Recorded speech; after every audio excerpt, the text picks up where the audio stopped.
On the first morning of December 1948, a man was found on a beach in Australia. He was lying against the seawall, in a suit and tie, as if he had simply sat down to rest and never got up.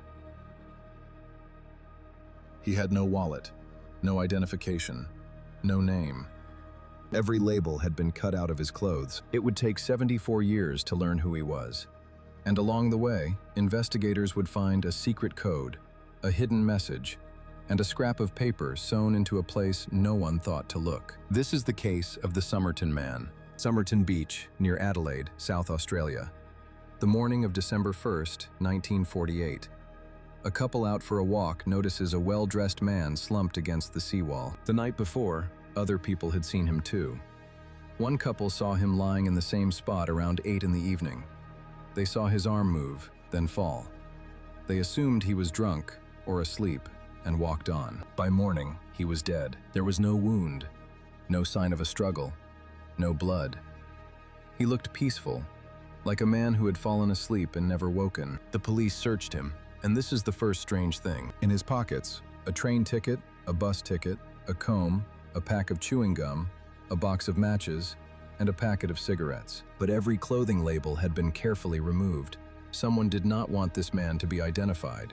So the police did an autopsy, and the mystery only deepened. His organs were congested.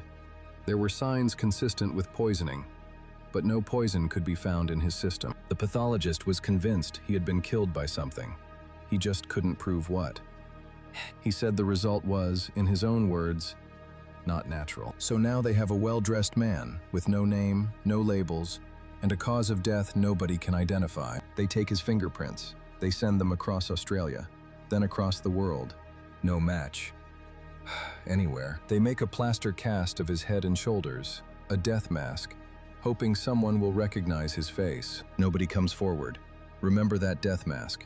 It matters at the very end of this story. For months, the man lies unidentified in a morgue. And then someone thinks to check the train station. At Adelaide railway station, staff find a brown suitcase that had been left in the cloakroom the day before the man died. Inside, clothes, a dressing gown, slippers, a stencil kit of the kind used to mark cargo. And here it is again, almost every label removed. But whoever cleaned out those labels missed three. 3 items still carried a name, but whoever cleaned out those labels missed 3. 3 items still carried a name, but whoever cleaned out those labels missed 3. 3 items still carried a name. The name on them was T. Keane. The police are relieved. Finally, a name. They search for every T. Keane in the English-speaking world, and every single one is either alive or accounted for. The name is a dead end. Some believe it was planted precisely because whoever left it knew Keane couldn't be traced. Months pass. The case goes cold. And then a doctor takes one more careful look at the body. Sewn into a hidden pocket, deep inside the waistband of the dead man's trousers, is a tiny piece of rolled-up paper. They unroll it.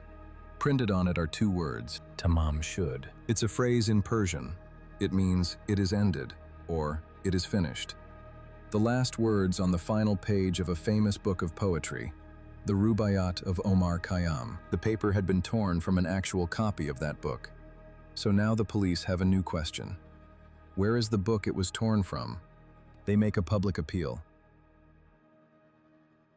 And a man comes forward with an extraordinary story. He says that months earlier, he found a rare copy of the Rubaiyat lying in the back seat of his unlocked car, parked near the beach. Around the time the man died, he hadn't thought anything of it. But now he checks the last page. The words Tamám Shud have been torn out. The tear matches the scrap in the dead man's pocket exactly.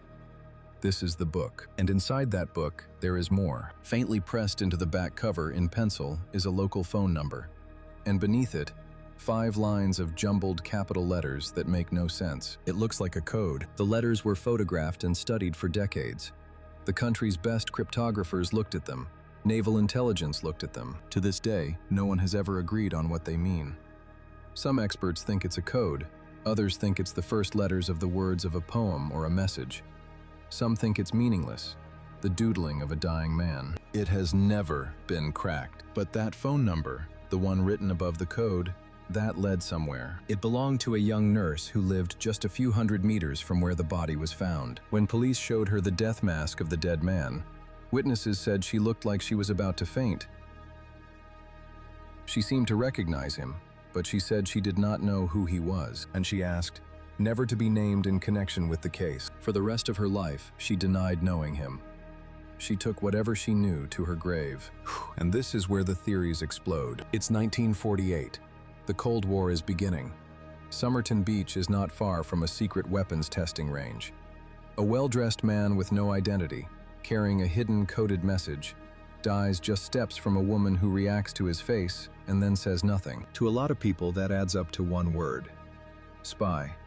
The theory took hold for decades, that the Somerton man was a Cold War agent, that the code was a real cipher, that he was poisoned by a method that leaves no trace. It's a brilliant story.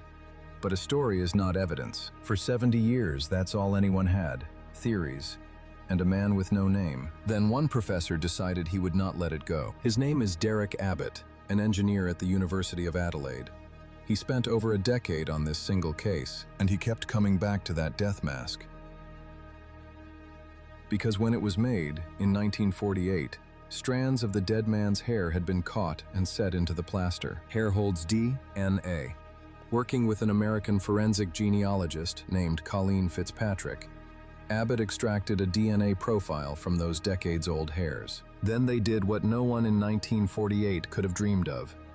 They uploaded it to a genealogy database and started building a family tree, backwards, from a few strands of hair. The tree grew to 4,000 people.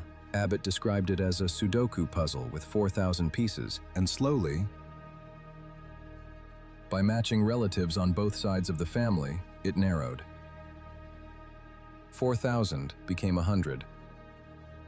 100 became a handful, until it pointed at one man. In 2022, 74 years after a nameless body was found on a beach,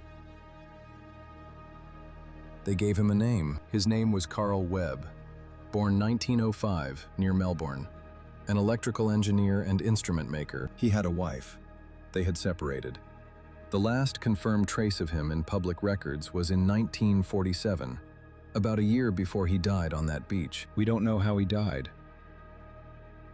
We don't know why every label was cut from his clothes.